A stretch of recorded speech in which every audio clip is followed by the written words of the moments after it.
episode 91 presented by Datsusara. Tonight we have the all-female roundtable hosted by Halifax BJJ's Christine Royal Fader with guests black belt Melyssa Marie Hutchison and Morgan Milbury. Let's do it.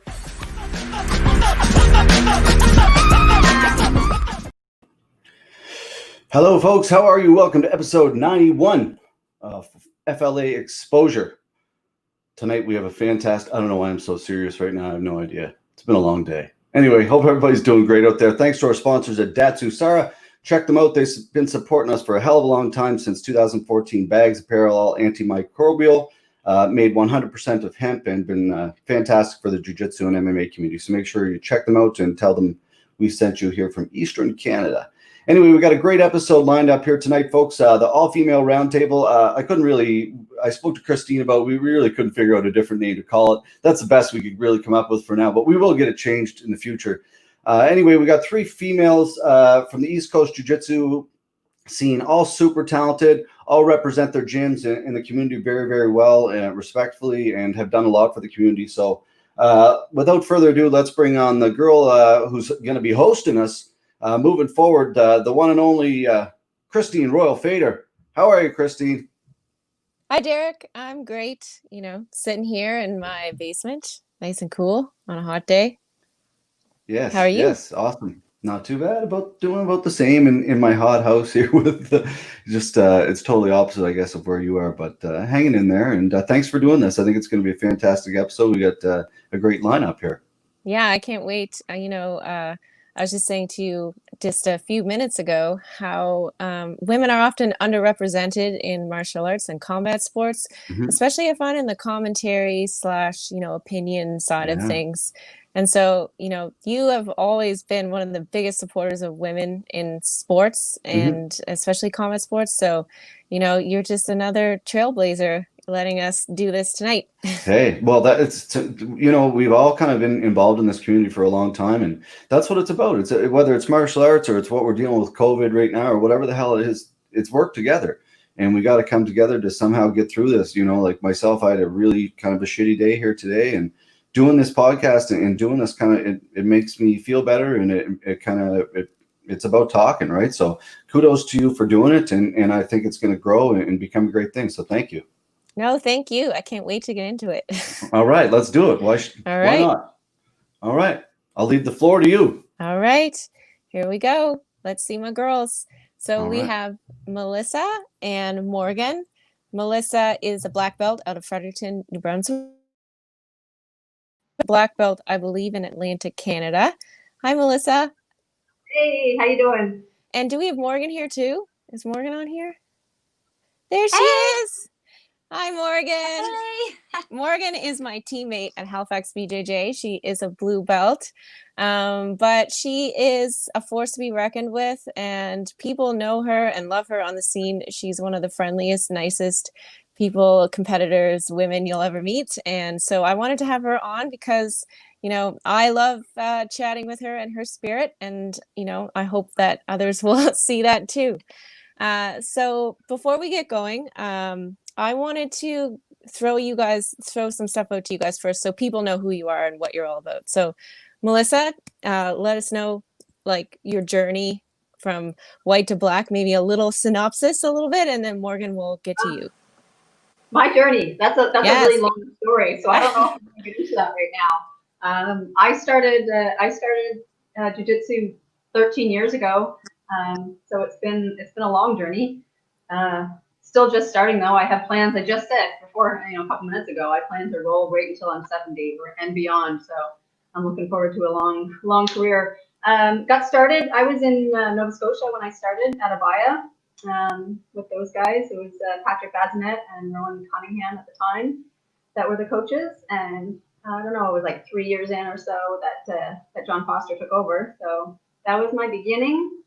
And then I spent some time training in Brazil and trained with Team Gordo, and got that was my purple belt was from him. And then I ended up moving straight into Fredericton from there, and joined up with the Team Synergy guys. And 4 years ago, Dana Dickinson stepped down and asked me to take over, which I did. It was a dream of mine to do that. So he kind of offered me what I had always wanted.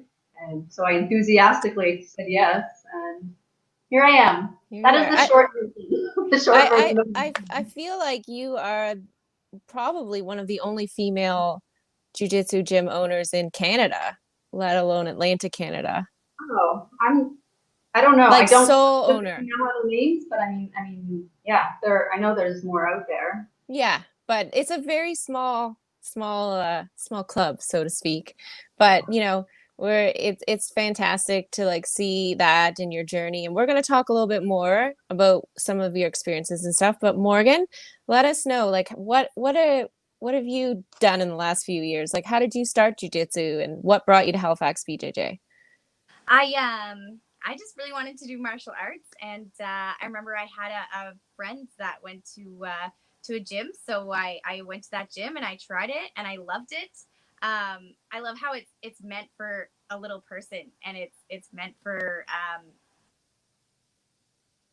Oh no, women in it, and but I find women are the most like hardcore like jiu-jitsu practitioners. And I came to Halifax BJJ about 8 months to a year after training, and I fell in love. Christine actually was the first person to talk to me, and you were so welcoming. And there were like, my old gym didn't have many girls, which didn't really bother me because I knew it was a martial art. And then I came to Halifax BJJ, and there was a bunch of girls, my size, my level, and it was just such a great atmosphere. It's like, we don't care like who you are, where you come from, girl, boy, whatever. It's just come and train. You know, yeah. we're all friends. So, and it's supposed to stay that way. I have to say that before you even crossed paths at our gym, I refereed you in your very first tournament. And I was like, I don't ever want to go against this girl because you snapped someone's arm on an arm bar so fast and so hard that I was like, whoa, this girl has skills. Whoa. So, you know, I already knew who you were when you came over. So you know, COVID's put a lot of things on hold in terms of like the scene and jiu-jitsu scene. But, you know, what do you guys are thinking about the local BJJ scene we have, especially for women at this moment? Like, what are your thoughts, kind of what's going on? We have a big belt thing coming up, which is pretty cool. But I just want to hear from your perspectives. Like, what do you think has been, you know, what do you think of the local scene, I guess, right now? Maybe Melyssa, we'll start with you. Well, I think it's right now is really difficult for anybody who was thinking about starting and was hesitant. And I mean, most gyms are saying if they are open, it was just to existing members and no new members. So that's going to be intimidating for women for a while, I think, and intimidating for everybody, not just women specifically, but even more so. I know in our gym, we were just starting to get a really strong female presence. And I mean, they're still there. They're going to come back. They were excited. They were training hard, training well. But yeah, to keep that momentum going is going to be harder now that access is limited, really. I mean, especially for us here in New Brunswick, a lot of gyms are still closed down. So yeah, and you have some particular different challenges than we do in Nova Scotia. Explain what your challenge is in New Brunswick right now. Well, as far as I understand it, in Nova Scotia, you're allowed to have like 10-person bubbles, correct? Yes. Yeah. Yeah. So you guys can operate in that capacity. Our chief medical officer of health has given the go-ahead for martial arts, but only if you have one single training partner. So each pair has to be exclusive, which is not like, that's not just for tonight's training, that's for tomorrow night's and next week. And that's like a marriage. It's like. Yeah, you imagine getting like, what if you get partnered up with somebody who like you don't jive with? That's not fair. And if you pick your own partner, there's gonna be like, you know, drama associated with that. It's just hurt feelings, or you know, stuck with somebody that's not helping you develop. There's so many reasons that that's not a great idea. So for us, even though that is an option. And if it gets, you know, worse comes to worse, that's the way it'll have to be. But I know, I mean, for our team specifically, we don't have a location right now. COVID, when we were navigating through COVID, the lockdown, we couldn't keep our previous location. So moving forward, I'm looking at lots of options. Our goal was to expand, so I still have that on the plate to expand when we do reopen. But yeah, for now, we are operating within these limitations set out from the chief medical officer. Yeah, that's a tough one. Morgan, how do you feel about the local scene right now? I feel like it's okay. I think it's interesting to see like what the gyms are doing. I think obviously I'm biased, but I think our gym is doing the best. You know, by figuring out like the bubbles, because we're allowed to bubble with 10, Melyssa. So that's kind of weird that you guys are. Yeah, you're lucky. I'm envious. I'm moving to Halifax. Come on over. Yeah. But yeah, so we have a bubble of 10 people, so it's nice we're not stuck with one person. But at first I thought it was a nice break. Like, you know, sometimes you take a break from jiu-jitsu, whether you're injured or you're busy, and so at first it was a nice break to let moves and stuff sink in, because I'm still learning everything. But then it got like, oh, I need to train, I need jiu-jitsu, like other activities just weren't cutting it. So I'm really happy that our gym was allowed to safely open, and I'm really thankful for all of our instructors that work so hard to try to get as many members back in. And you know, they also, I found, made groups feasible for other groups. So you know, we have 2 morning classes, and one is for littler people, one's for bigger people. So you're not just getting smashed or have bad partners, or so.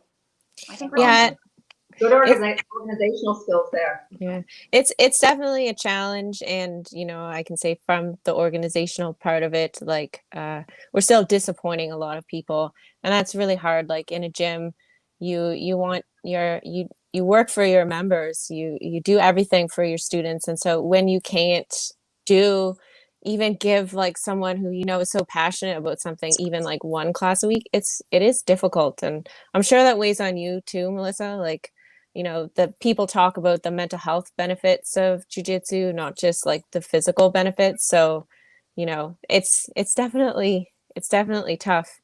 Have you guys been watching the state of jiu-jitsu, you know, around the world? Like, do you read like Reddit? Are you guys watching any like competitions they've had, or? Personally, not much. Just the people that I keep in contact around the world, and like I have some friends in Ireland, and their gym is just starting to think about reopening. I have a friend down in the eastern states, and she's in the same boat. It's just they're pretty hesitant there. I have some friends in Australia also, but they've gone ahead. They've been training for about a month now. So I think it's all over the board, depending on your location and how severe the situation is in your area. Yeah. What about you, Morgan? Do you have any friends elsewhere that you've been keeping in touch with through this, or you just a couple in New York, but I've been trying to stay away from it. Just because I find there's a lot of negativity, like especially the medias and stuff like that surrounding COVID, and you know, the negative effects of it. So I've been trying to stay away from that and focus on little Nova Scotia. But we're all going through the same thing. Like we're all miserable without the sport. And yeah, and you know, we don't need to get into it, but there are a lot of people. It seems like whatever you do nowadays, politics gets involved, whether you want it to be or not. And I don't like politics in my jiu-jitsu to mix, so we're not even gonna go there. no.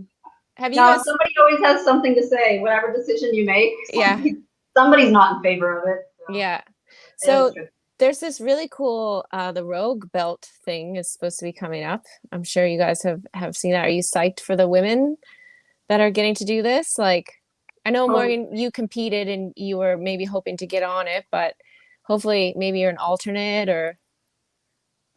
Yeah, I'm an alternate, but I'm just really excited that it's happening, because even though it's a big exciting tournament that's coming up, we had to go through 8 tournaments beforehand to get here, which means even just in those last tournaments, the numbers of competitor women have gone up, which has been nice, because there's nothing more disappointing than you pay $80, you go to a tournament, you're all excited, and there's 1, 2 women, maybe one's a white belt, one's 200 pounds, so it's really disappointing. But I found this rogue belt really encouraged a lot of women to just go out there and compete. And it's like, you win, great. You lose, you learn something, you had fun, you met people. And now we had enough women to make a bracket in the belt, which is, I think that's the real excitement behind this for me anyway. So yeah, but it would be cool if someone dropped out and I'm not complaining. But Yeah. No, and Melyssa, like you're a long time referee. Like I don't think there's an event that or tournament that's gone by that you haven't stepped in and raised a couple arms in victory. If I'm there, I'll step up for sure. Yeah.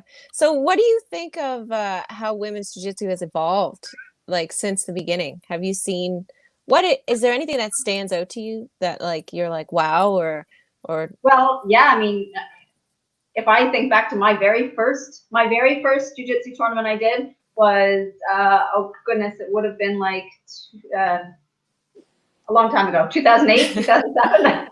And it was a baya, and I had been doing jiu-jitsu for like 8 months maybe, and there were no women that year, and I really, really wanted to compete. I had my heart set on it, so I went ahead in the lightweight men's category, and got destroyed.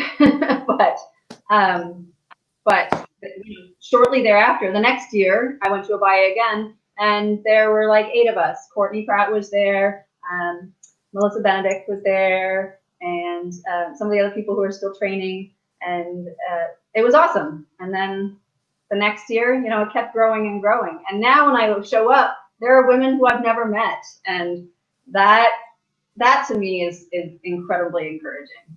That it has grown that much in such a short period of time that I used to know everybody, and now I don't. And that's what it's all about. I want as many women getting involved with this as possible. And like you said, like walking into a gym and seeing people your own body type or all body types, and they're in there and they're being successful at it. And that encourages more women to step up. So, yeah, is there anything you guys would like to see change in the local community that would, you think, encourage women or help out women more or not? Like, I don't know, maybe you think women get too much, but is there anything you want to see that changes? Maybe Morgan, because you're changes, not so much. I actually, and again, I'm biased in saying this, but I really think Halifax BJJ is kind of paving the right way to encouraging more women to compete and even just train and just join it and go out there, because we don't get treated differently. It's come, train hard, work hard, and you have people your own size to do it with. So there's not, oh, you're a woman, you have to train in this class only, or like you have to do this one. Like, it's just come train with everybody, and everyone's so accepting about it. So I like that.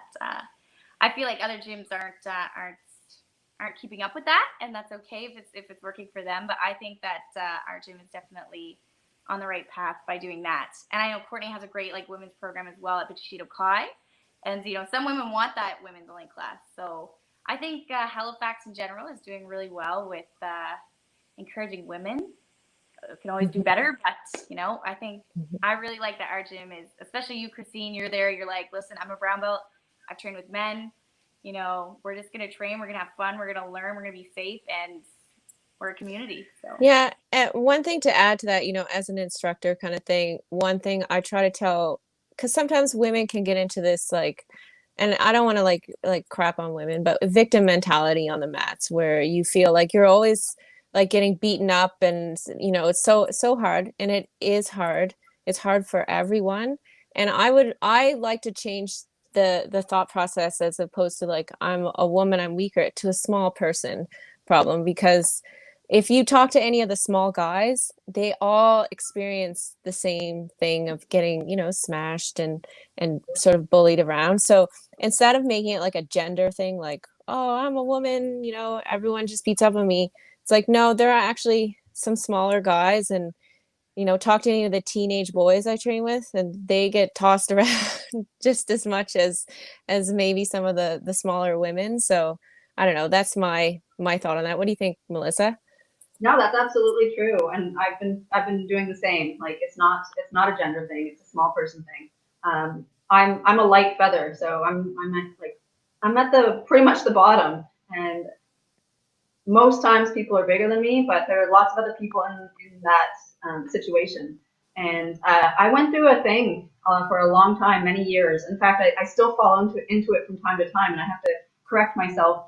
I went through this thing where I would apologize to people because they got stuck with me. I was like, "Oh, I'm so sorry. You have to roll with me. Oh dear." And I was like, "No, that's bullshit. Like, everybody has something to offer. Everybody." And I go through that in our club a lot.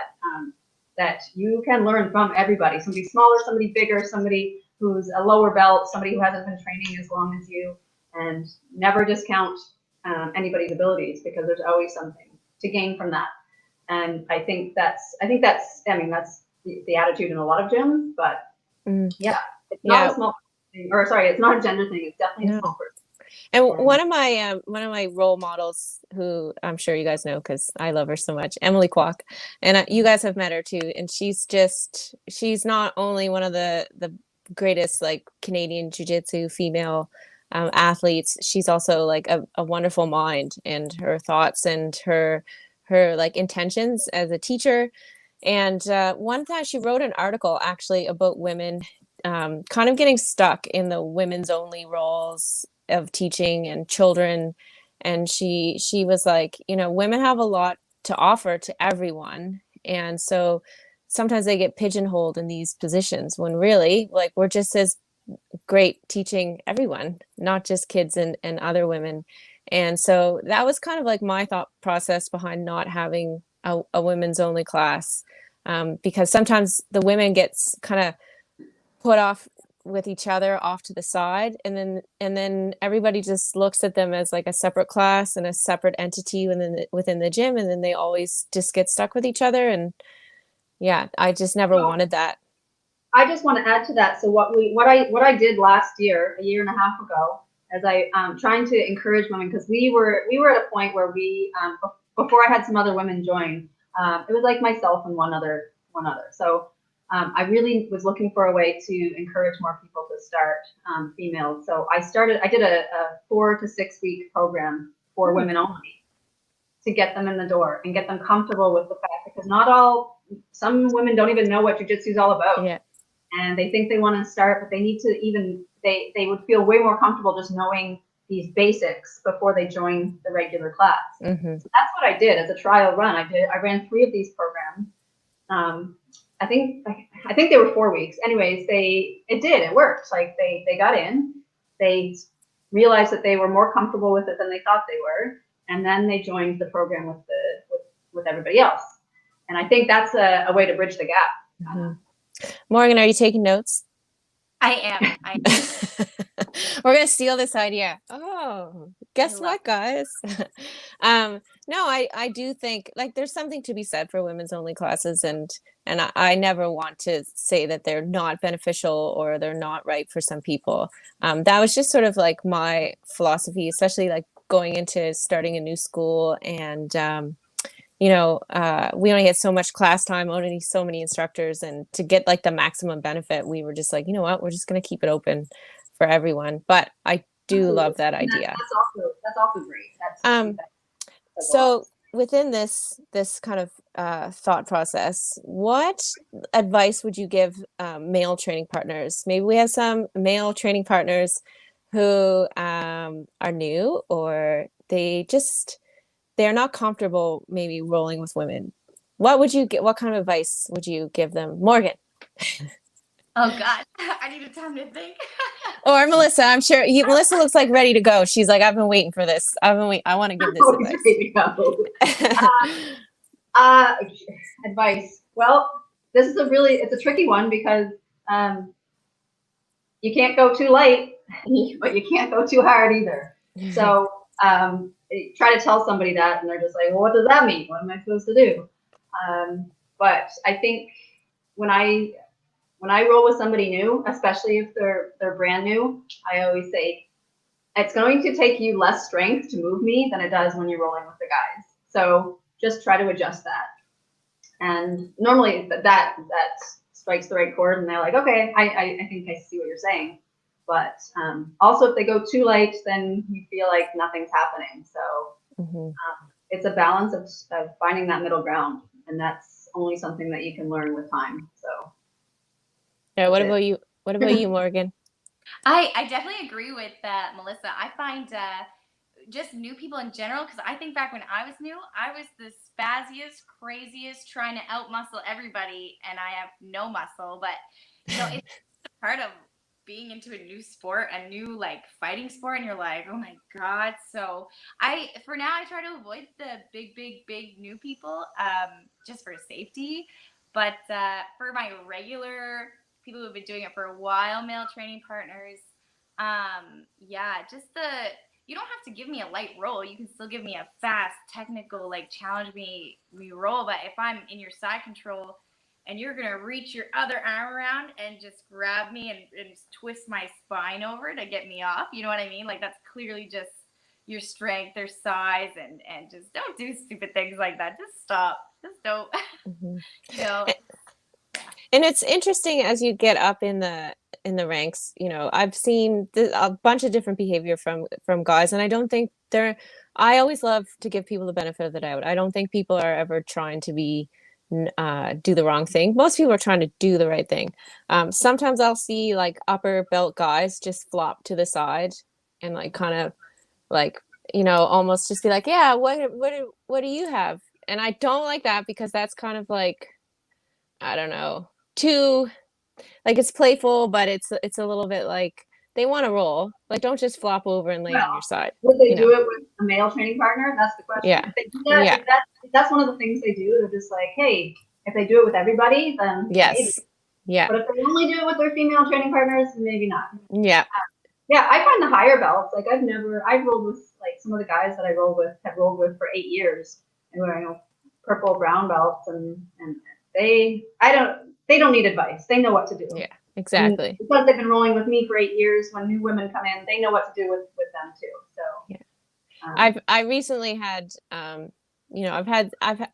I've had to learn my voice in jiu-jitsu. I feel like sometimes we're not direct enough, and we're afraid of hurting people's feelings, and we don't actually say what's bothering us. And this like goes into the mats too, so I was rolling and it was having fun, but this person was just being a little too aggressive it was no-gi. So they were like kind of tossing me around in certain situations and really throwing their weight around on top of me.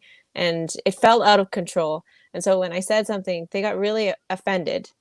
And they were almost like, well, maybe we shouldn't roll. And I was like, no, we need to learn how to roll with each other. Like, it's you and me together. And like, yeah, we're not a good fit right now, but we need to learn. We need to be good training partners for each other, because, sometimes this is all we have, right? So I used to be really afraid to speak up and say, like, please don't do that, or, because I didn't want to offend anyone, or I didn't want someone not to think that I wasn't tough, like that I was a baby. But now I don't care. We do jujitsu. We're not babies. No. I really interesting. Like, when I was first starting out, like, I'm still new, but when I was very first, I felt like I had something to prove. Yeah, I'm a woman, but I'm still as tough as you. But I felt like I really had to prove it, when like we don't. Like, we really don't. So yeah, I agree with you. Just speak up. Just like, no, we'll get this. It's just, you're here, I'm here. Yeah, and I think sometimes too, especially now as an upper belt, I thought I would get to the point where, I can just handle anyone and everyone. But it's not true. You realize like how, size and strength does matter. And then also that sometimes, like, yeah, you have to like tell people they don't know what they don't know. So it's like, okay, I'm going to educate you on maybe something that you're doing that you just don't know. And it makes it more fun for both of us. Yeah, absolutely. You need that give and take. What about advice for women, other women? Like, what's some advice that you like to give, or you think that some females starting out, or even some with experience, like what's some advice you'd like to give? It's a tough question. I say I have two things. Don't be timid. follow your instincts. I just said that to a gal the other day. You might not know what to do in every situation yet, but don't just laugh and say that I don't know. Just figure it out. Try something. And she did, and she's using that advice. The other thing is don't downplay your skills, because I know that's easy to do, is to pretend, you know, that you don't, you know, what an imposter syndrome. You don't want to think you present that you know too much, but definitely don't downplay your skills, because you have a lot to offer. Mm-hmm. What about you, Morgan? I think the thing that I tell people the most, I'm not a coach by any stretch, but is you have to get beat 100 different ways doing one thing in order to not get beat by that one move again. And that's something that I really struggled with, especially with I've proved myself. I'm gonna do everything possible to not let someone pass my guard. But honestly, when I accepted that I need to let someone pass my guard every single which way, 700 times, 7 different ways, to learn how to not let them pass my guard, because I've seen every way. And it's frustrating, you know, getting your guard passed, you know. But once you do that, you start to form a guard. You start to get better, and then people start, you know, they stop passing your guard. And a thing to add with your, you know, being a woman, you're weaker / smaller. I used to let that really drag me down, like, oh, I'm not weaker, but now I use it as like I'm naturally a weaker sex or smaller, but that means I have to work twice as hard to be just as good as any other male blue belt. So I feel like, you know, that motivates me, as in like, wow, I've worked twice as hard to get to the same level as you, and now like we're on the same plane. Like, so just keep going, let someone pass your guard, don't try to outmuscle them, just let it happen, and you'll just start learning things. Like, you don't need to rep it 100 times. Like, just let someone beat you up repetitively and crush your soul, and then you'll Just keep rolling. Just keep going. Just keep going.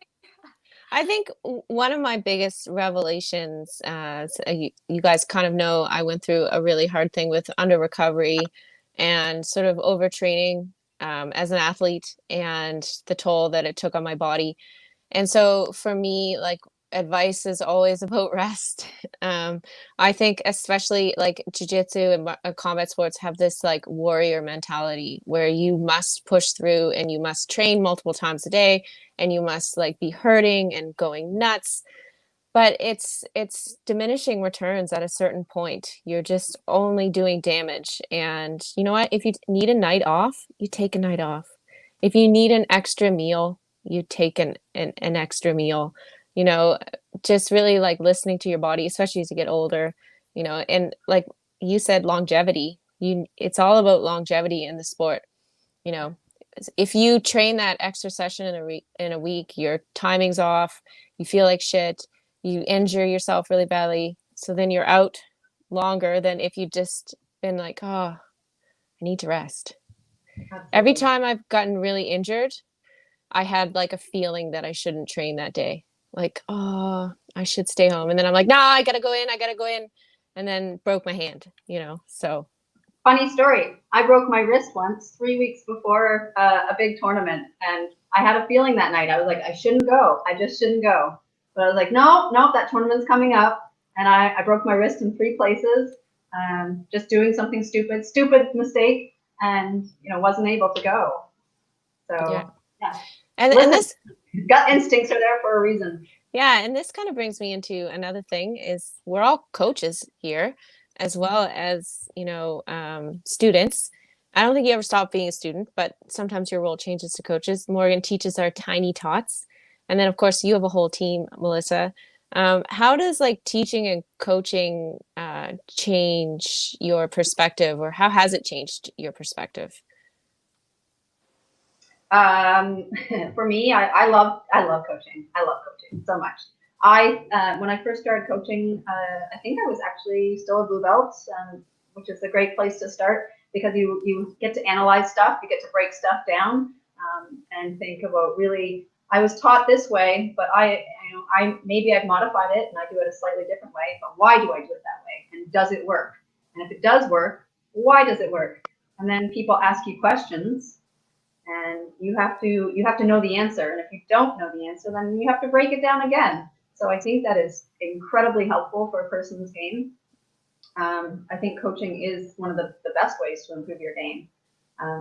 Drilling, coaching, and rolling. You got to do all three. Mm-hmm. And yeah, so. And how does it feel, Morgan, to be like you're a new coach? You haven't been in this role for a long time, but how are you liking it? Like, what's going on with the little ones? It's really exciting, and it's really sorry. It's really exciting, and I find that it's been able to break my jiu-jitsu down more, because I don't know if anyone has ever tried to teach a 4-year-old how to shrimp versus an adult. Like it's Yep. Been there. Like an adult messes it up a couple times, but they get the gist. But it's like a 4-year-old. It's like you really got to be like, we're gonna sit on our butt. We're gonna make it the L shape, and now we're gonna like do an animal movement to the side. Like it's just crazy. And you could be as specific as take your left arm and put it right here, and they'll still mess up. And you gotta just try to think of different ways to like break it down. And then kids are all different sizes, so you'll get a 4-year-old that looks like a 2-year-old, or a 4-year-old that looks like an 8-year-old. So you got to try to help them manage the move. But I find when I break it down that simple, it'll come to me sometimes like, whoa, maybe I should try that. And maybe that might work for an adult to learn it too. Yeah. So it's definitely challenging, but I love it. And I think it's making me a better, more patient roller practitioner person. I find I watch other instructors and I kind of steal the best things from all of them. Anyone who's ever taught me a class, I've stolen something from them. Have you stolen something from me? Definitely your loop chokes. Oh yeah. And just like, yeah, I find, so one of the things when I was researching a little bit on how to teach, because I need to know the best way for me how to do stuff. And they say women, and I think this is true, we have a more collaborative approach generally. So if you do one of my classes, I like ask lots of questions, I give the why, and I have to know why too. I can't just teach something I don't know why I'm doing it. And so a lot of people, especially the women, I teach fundamentals 1, which is like super basic beginners. And I teach everybody exactly why they're doing every single warm-up move through to like, all the little basics. And people will come to me like, I never knew that. And I'm like, yes. And now you'll never forget. Yeah. I love that because I remember when I first joined and they made us do these shrimps down the wall, and then these, all these weird movements, butt scoots and all that. I'm like, why are we doing this ridiculous warm up? Like, can't I just do some jumping jacks, stretch it out? And then it wasn't until I came to Halifax BJJ, and especially your classes, like they're just so broken down and so logical that now I'm like, oh, I need to do 100 million shrimps, because that's literally my whole game on the bottom is shrimp, escape, escape, escape, escape, So I like knowing why, and I found it made me, I started excelling way faster because I knew why. I don't know. I love your classes. Oh, but women and women and men, we all learn differently, and I'm not a visual learner at all. I can't watch videos and then just go and do it. I need to actually feel it on me. So if I'm going to learn a move, like scissor sweeps, I had to be scissor swept like a million times for me to even understand, to begin to do it, because I have to feel it. I don't know how to explain it. I can't just watch it. Watching it, I'm no good. I don't know. How do you learn, Melyssa? I don't know. That's a good question. Yeah. I do take snippets from stuff I see, and I practice it, and I get frustrated easily though. I mean, obviously, you take a snippet you see on YouTube or something, and you try it 5 times and it doesn't work, and you give up. But I mean, of course you're going to give up. Of course it doesn't work. You've only tried it 5 times.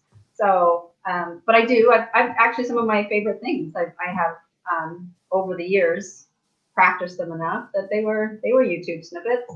I think I can learn that way. Yeah. But I'm definitely also an auditory learner. So if somebody says your left hand needs to rotate a little bit, I'll be like, okay, now that makes sense. So coaching like that, I really enjoy. Yeah. One of the best coaches we ever had, he's a young guy, brown belt right now out of Marcelo's. And he studies under one of their famous like minds, Paul Schreiner, but his name is Nick Salas. And he taught a class. And one thing I learned from him was how to teach a technique using the least amount of words possible. Because he is so succinct. Like everything he said, every word had a purpose and it made sense and it was so easy. Everyone was getting it. Cool. It was amazing. I do Well, not now I have, have to come take a class. yeah, I do not have that talent. But I think it's always cool to see other people's talents. And speaking of inspirations, do you like how I'm like winding this all in? So who inspires you? Like who do you look at in our community or a larger community? Well, who's inspiring you maybe just right now even? You. You want to me first, Morgan? Yeah. Morgan, you go. I think a big one who has been and always will be, not to like suck up, but it's definitely been you, Christine, just to Oh see God. like, no, I can sit here and Google like BJJ women worlds and all this foolishness and like it's okay, cool, you're someone I don't know, you're probably have money and all this stuff, but to see someone actually come from like Nova Scotia, you know, back when you were training there was like not a lot of women and you still made it to brown belt now to win worlds at brown belt and you're so Purple. humble. But Yeah. But still like you're so humble, you're so good, you know when to rest, you know when not, and it's a learning. yeah, so Yeah. but if we're talking about famous people, I've definitely been following Theon because his game is Oh amazing. yes. And Yes. She's the bomb. She is. Yeah. What about you, Melyssa? Oh, I'm inspired by my Atlantic coast, Atlantic Canadian teammates, and that's you guys. I'm always like inspired by the other women in my own community, the people that I've trained with, even going to open mats, like the women's only open mats. I love that because, you know, women roll differently, so and they inspire me to do different things. I love you guys. You guys are awesome. But as far as superstars, I've always been a Beatrice Mesquita fan. She's inspired me since I was a blue belt. I've always loved her. I got to watch her compete once, and so that was fun. Yeah. Yeah. I mean, I have a lot of inspirations, you know. Emily Kwok is probably like my favorite. And it was very surreal. I remember when I was a white belt, she was having a baby and she posted like a photo on her Facebook of her baby's nursery. And I wrote underneath, "Oh my God, I wish I was Emily Kwok's baby because this nursery is so cool." And then she like wrote underneath, and I remember that being such a thrill that she even like responded to my comment. And then now she's been in our gym a few times, and I've gotten to roll with her, and I almost consider her a friend. I hope she considers me a friend, but Meeting yeah, your heroes is always good. yeah. But that's pretty amazing. But in terms of like other, you know, I do want to give a shout out because we're gonna wrap up in a couple minutes. But you don't get anywhere in this sport without support and help from other people. And you know, the women wouldn't be anything without the men. And I always want to give a huge shout out to the men that have like encouraged us, have been our like shoulders to cry on, because I've cried on a few. And some of the coaches out there who love watching, like Jarrett McIntosh and Rorson and Pictou County, they're super supportive of their women, and even they are supportive of women they don't even know. Marmac has like a cool crew. They're super supportive. In New Brunswick, who else am I missing? You know, Courtney Pratt and the Bushido Kai or MXT, super supportive. I mean, she's a female, but her guys are used to training with women. So, You guys are great. yeah. And I just, you know, are there any dudes or guys you want to throw a shout out to that has shown you support over the years that you think it's worthwhile noting? I say Chris and Josh from Rogue for sure. Yeah. Guys always support women in their tournaments, and Yep. they've shown me an incredible amount of support personally. And so I would definitely have to give a shout out to them and my own team, who obviously are supportive as fuck. Oh, sorry. That's okay. You And know, they really are. John Foster at Avaya, he's great too. Morgan, anyone you want to shout out to?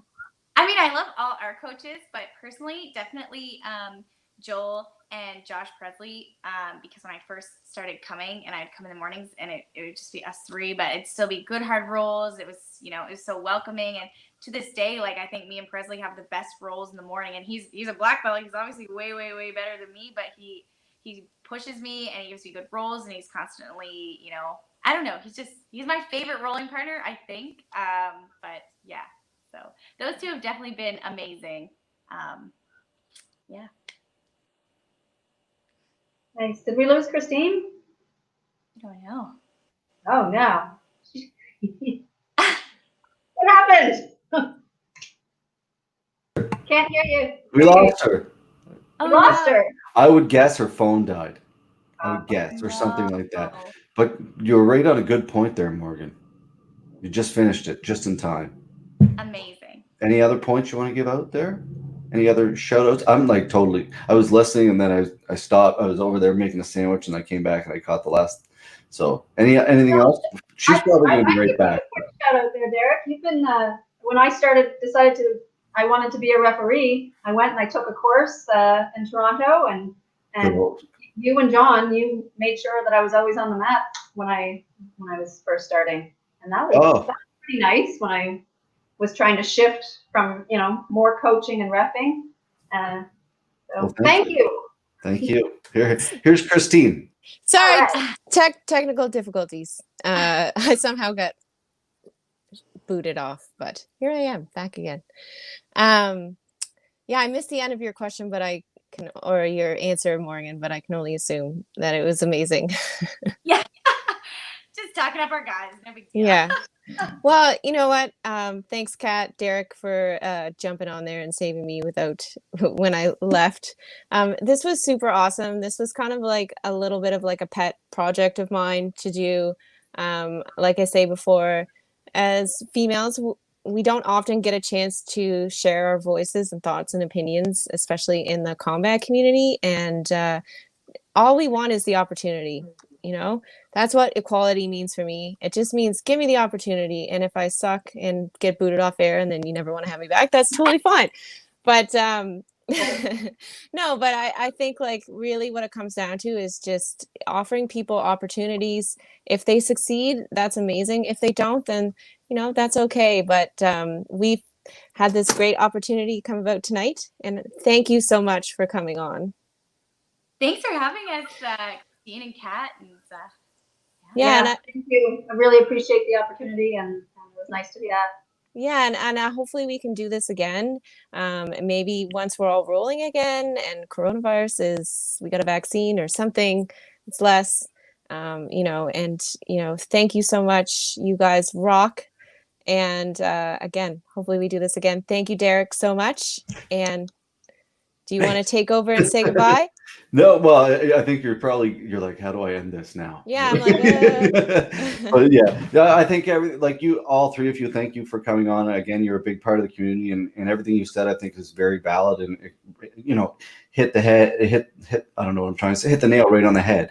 And it's super important. Like, I really found that interesting about the rolling with the girl, the female partner aspect, because I struggle with that personally. I'm a brown belt and I really struggle with it because, like, personally I sit in side control a lot, or half guard a lot anyway, but I definitely myself struggle with that. Like, am I going too hard? Am I going too soft? I don't want to offend so I was really interested in that, and really think it was a lot of great information there. So the floor is yours. Anytime you want to do this, anytime you want to, it's weekly, monthly, whatever it is, however you want to do it. I think it's super important, and you did a great job, all three of you, and the community needs you. So keep it up. Thank you, Derek. All right. Kat. All right, girls. We'll have a wonderful night. We'll see you soon. See you later. See ya. All right. Bye. That was great. Fantastic episode. I think the start of something new, and the start of something that could last a long time. Again, like I said to Christine and Melyssa both, like there's people in the community that can host a show and do a real good job. And I'm super proud of them because they came on, they did a really good job.